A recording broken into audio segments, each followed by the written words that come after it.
Welcome back, guys, or if you're new to my channel, this is Automotive Anonymous, and that's my brand new Toyota RAV4 Hybrid. It has a little bit over 2,000 miles, and in the last week I ditched the stock Dunlop Grandtrek PT20 tires, and it now has a severe weather rated, on-road focused all-terrain tire, and that is the Yokohama Geolander G015, and I'm very excited to share this video with you guys. I'm going to show you the process of unmounting the factory tires, mounting these new Geolanders, balancing them, some of the tire pressure monitoring system sensors, a little bit about how that works, some other interesting discoveries that I have found while being underneath the vehicle, looking at the suspension, looking at the rear electric motor and the high voltage cable. There's really a lot of cool stuff that I want to show you guys today, so let's get right into it. If you get anything out of this video, please consider liking it.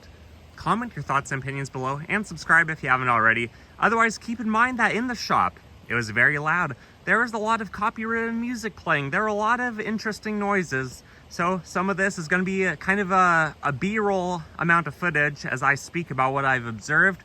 Some of it's going to be just the live footage if the noise and the background sounds aren't too bad. So let's get right into it and I'll show you guys a lot of interesting stuff.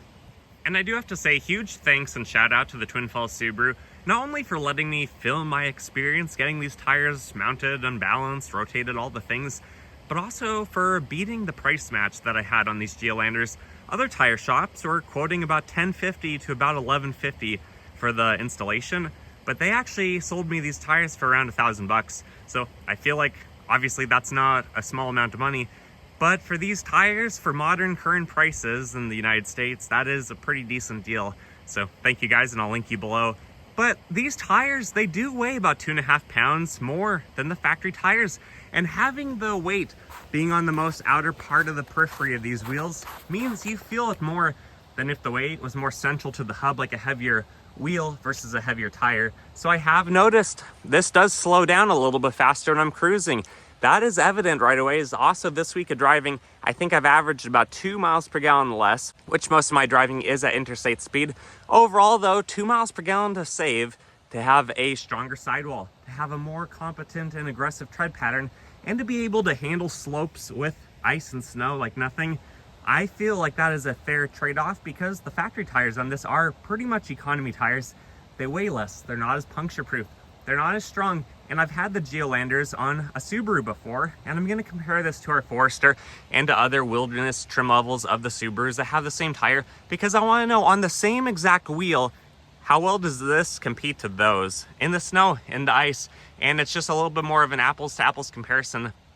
I was also considering the Michelin Cross Climate 2s, but not nearly as many tire shops sold those. They're also at least equally expensive in what I have been searching for.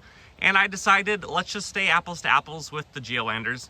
I really like the tire, and if I'm gonna drive a front wheel drive biased RAV4 anyways, I might as well have a little bit more aggressive tread pattern. So I'm pretty happy with these so far.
that part gets me every time right here.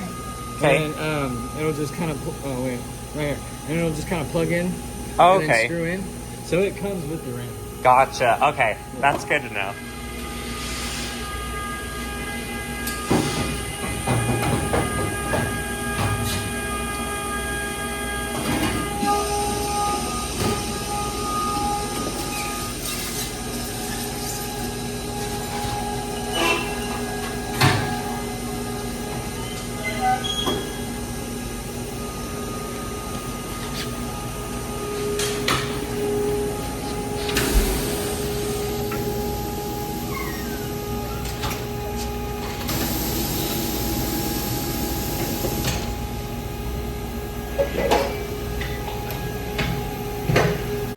If you guys haven't seen some of the recent videos I put out on the RAV4, I did drive it through the rain, so on just wet roads, and then I did drive it through some light snow, ice, and slush.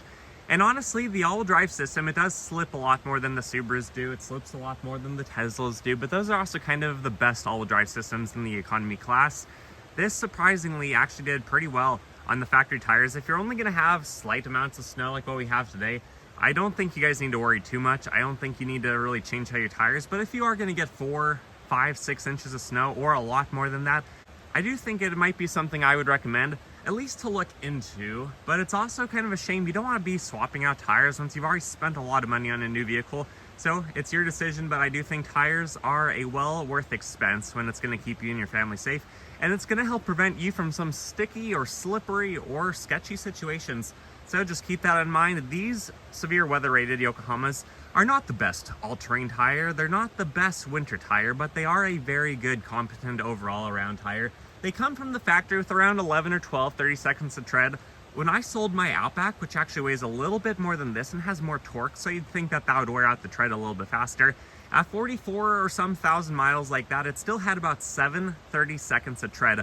So that is fantastic. Usually factory tires wear out well before 40,000 miles, and that thing still had quite a bit of life to go, and a lot of people did get over the 60,000 mile warranty rating on this, but every tire is different. Every tire has a different compound of rubber from whichever batch was produced that day. So some of them are going to wear out faster than others, some of them are going to last longer than others, and that's why it's always important to buy your tires from a reputable dealership or a factory tire store that's going to honor the warranty and not make it too much of a hassle for you. Now this is a little bit unrelated to the video, but if you guys appreciate beautiful, remote, isolated landscapes that are very nature in design and very raw, unpopulated areas, and places where I can actually hear some chirping. It's the middle of winter now, so it could be birds like what's up there. It could also be a cougar. So I'm gonna stay a little bit closer to the vehicle, just in case. But if you guys appreciate that, don't forget to like this video. Also, I do have to mention now, when this vehicle was on the lift, when the tires are off, I personally think that the suspension actually looks pretty competent for a sub $40,000 vehicle. Everything seems to look good. The rotors definitely look like they are very cheap. They're not slotted or drilled or they have a huge diameter, but they look pretty decent overall. And I just think that Toyota did a pretty good job. Of course, there's all the aerodynamic black plastic cladding underneath, which isn't necessarily that cheap. And a lot of it either has a small millimeter bolt to take off to unhinge all of it, or it has some push pins. So while this was on the lift, while this was not my garage, I did not mess around with that, but I did get a couple good glimpses of the high voltage cable. Spoiler alert, if you haven't already seen, it doesn't look like Toyota changed the design for the last couple of years of this generation of RAV4. I would imagine where they sell about 1 million of these a year, they're just gonna start fresh on the new generation if they do decide to re-engineer that. But I have driven a lot on the interstate, a lot of splashing up slush and water, and honestly, everything looked really dry. Even the wheel wells looked like they dried out pretty well. There wasn't really retaining water. There weren't really any drips under the vehicle, and everything just looks overall pretty good. I don't think I would have to worry too much about the high voltage cable or the rear electric motor corroding and getting soaked. Honestly, guys, this is a car. It's not cotton candy. It's not gonna melt when you put it in the water. Well, I'm probably not gonna drive it down the boat ramp, but it shouldn't melt. It should be built to last, and these do have an all drive system. They're meant to go in the snow. So honestly, I wouldn't worry too much about that. I just would be careful not to splash through crazy puddles. I'd be more concerned about going through a big puddle, going too fast, and splashing water that might end up in the air intake and hydrolock the engine that way. But I'm not really that concerned about the rear on these vehicles, so if you guys are, try not to be. But I did notice, and I learned a few interesting things. These wheels, they're painted really well on the exterior, on the outer surface, but Toyota didn't even fully paint the wheels. They left the inner part of the rim silver, unpainted. So I just think that's a funny cost-saving measurement. They're already there, they're already painting, but they decided to save a few bucks.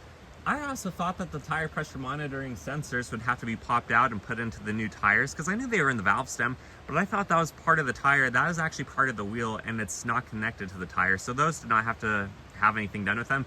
And hopefully you guys are not paying any extra money when you have tires swapped out if they're not actually doing anything with those sensors. So keep that in mind as well.